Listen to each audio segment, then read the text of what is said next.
Hey y'all, so in this video, I just want to talk a little bit more about betrayal and the back door. So, a few videos ago, I put out a video in which I was talking about beware of the backdoor blindside. Now, something just happened in my city in which it sounds like, unfortunately, a young man was backdoored by someone that he knows. And unfortunately, this young man is no longer on this side of eternity. He was 15 years old and he was found dead in a cemetery. The reason why I say that it sounds like he was a victim of being backdoored is because he was found in the cemetery with a ski mask on, gloves on, and his cell phone was left at home. And he left with a friend and a 22-year-old guy who he considered his friends. First things first, I don't think a 22-year-old has any business hanging around with a 15-year-old, especially if this 22-year-old man is not a family member. What is a 22-year-old man doing hanging around a 15-year-old and calling him a friend? I always just side eye relationships like that. Like me personally, I don't hang around too many people that's much younger than me. I never have. It's just always been weird to me because it's like, why are you hanging around somebody so much younger than you? Is it because you can't hang around people that's around your own age because you're on that younger person level? You are not mature enough to be around people your own age? Why are you hanging around someone so much younger than you? I've always thought that was weird. But anyway, we're talking about backdoor and betrayal and blindside. Oftentimes, when someone is backdoor, it's by somebody who is close to you. You can't be backdoored necessarily by a stranger. It's going to always be somebody involved that knows you, or worse, that was close to you. We've seen people be backdoored by their husband, their wife, their boyfriend, their girlfriend, their best friend, somebody that they consider a friend, brother, sister. Betrayal has no boundaries. And 9 times out of 10, when you are betrayed, it's by either a family or a friend.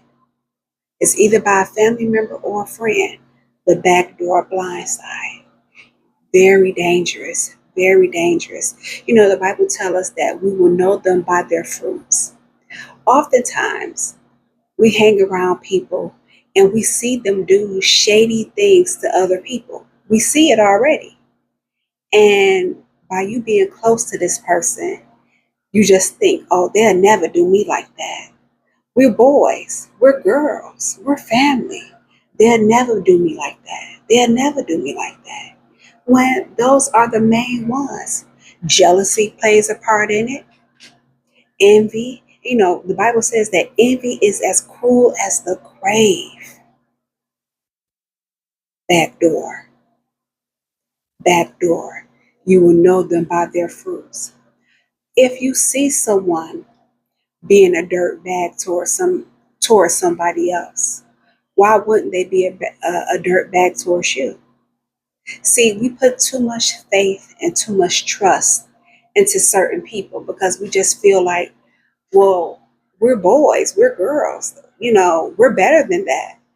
Those other people deserved it, or those other people, they were marks, or this or that. But what do you say when you're backdoor?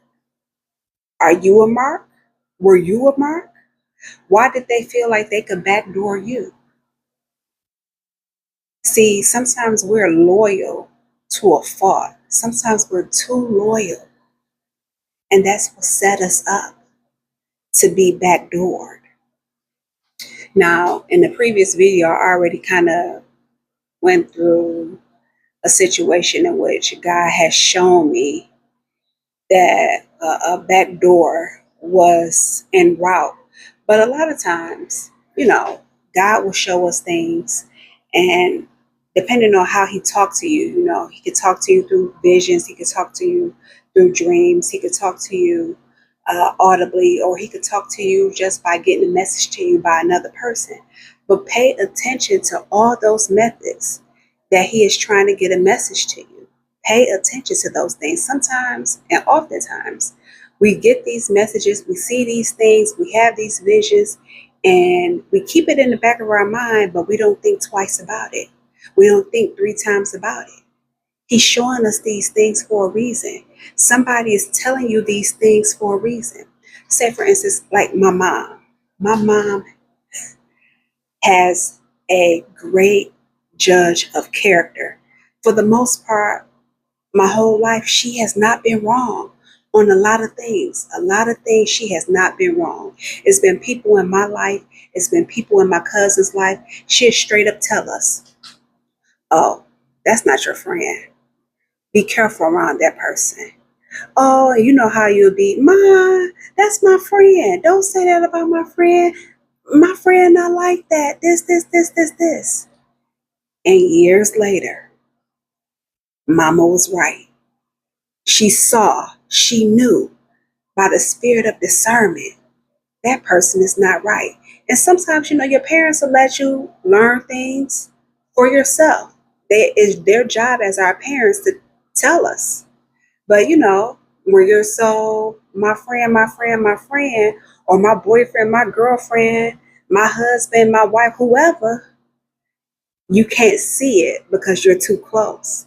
Oftentimes it takes an outside person looking in to tell you, because when you're too close to the situation, when you're in the situation, when you're involved with these people close up, you can't see the upcoming back betrayal. You can't see the upcoming back door, but other people can.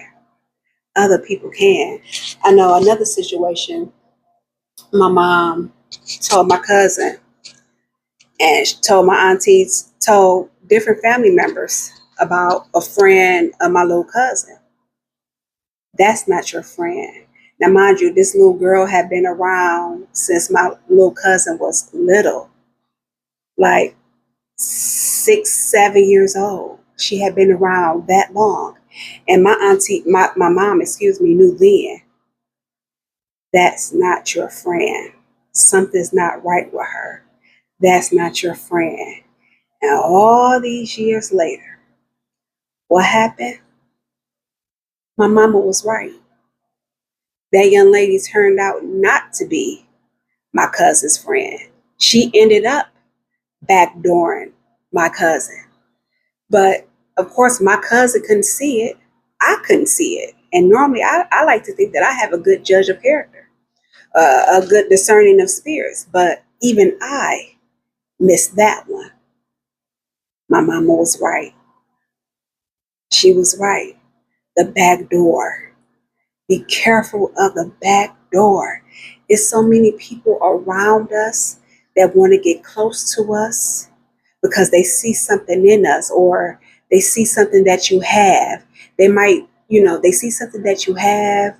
They see your ascension in the spirit. They see your ascension in the natural. And some people are jealous of it. Jealous. Those who you would never think would be jealous are the very ones. And again, envy is as cruel as the grave. Another word for backdoor is setup. People don't necessarily use the term backdoor, but we all know the term setup. This person was set up, that person was set up.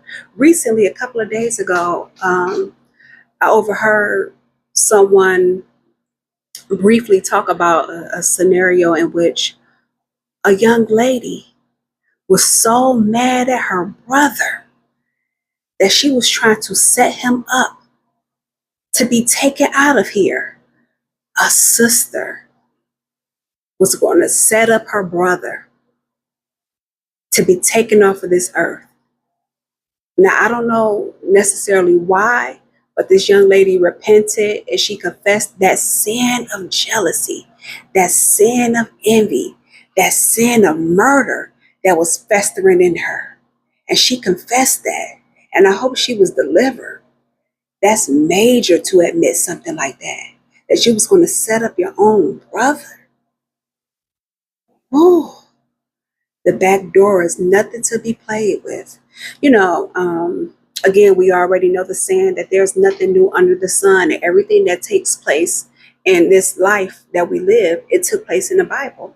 Case in point, you have Joseph, um, Joseph the dreamer, who was set up by his brothers. Here it is, Joseph was his father's favorite child. Favoritism amongst siblings is a real thing. I think I want to talk about that in an upcoming video. But favoritism among parents and siblings, that is real. We saw it all throughout the Bible. Anyway, they could not stand Joseph. Number one, Joseph's father, Jacob, let it be known that this was his favorite. Number one, this was his favorite child. This was a child of his old age. Number two, this was the first child from his favorite wife, Rachel. Mind you, he had all these kids by his wife Leah and the concubines, but he loved Rachel. He couldn't stand these other women, but he constantly was laying down with them, having children with them.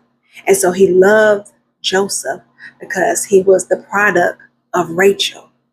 And Joseph went out into the field to tell their brother something, to deliver a message. And the oldest brother and some of the other brothers plotted to kill him. And Judah stepped in like, yeah, we can't kill him. Don't kill him. Don't kill him. But I think they threw him in the well and was going to leave him there.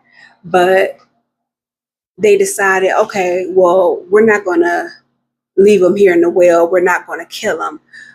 They decided to sell him into slavery instead. Now, was that necessarily a backdoor? Yes and no, because I'll say no, because Joseph in the story, he came to wherever they were at. So it's not like they plot and plan to do these things to him. But when the opportunity presented itself, that's when they acted on it. That's why I say it was not a backdoor, because they didn't plan this out. It all just happened sporadically because they had the opportunity to do it. And so instead of killing him, the one brother, Judah, let's not kill him. They threw him in the well, and then I believe they sold him into slavery. And then the coat of many colors that Jacob had made for Joseph, they, spreaded it. They covered it in animal's blood and said that the animal killed him, when in fact they had sold him into slavery. So even though that wasn't necessarily a backdoor, it was still like a setup of sorts. He just was at the wrong place at the wrong time, and they had the opportunity to set him up once and for all, to get him out of the way. Maybe they set him up, or maybe they, sold him into slavery because now finally, maybe we'll finally have the affections of our father with him out of the way. Now maybe our father will love us. This stuff goes deep. Backdoor and betrayal runs deep. Again, it doesn't necessarily have to be a non-familiar participant backdooring you or setting you up.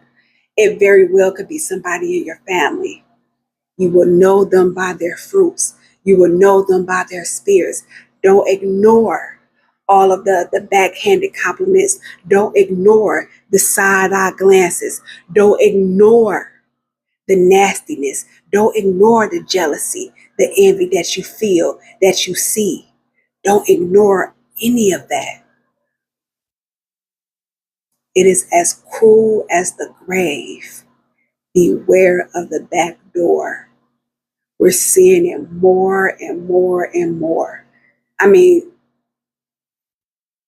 I can't even say we're seeing it now more than ever, because this unfortunately has just been a part of our daily life. And this is not a black thing. This is not a white thing. This is a wicked human thing. The setup is real. The back door is real. Be mindful of the back door.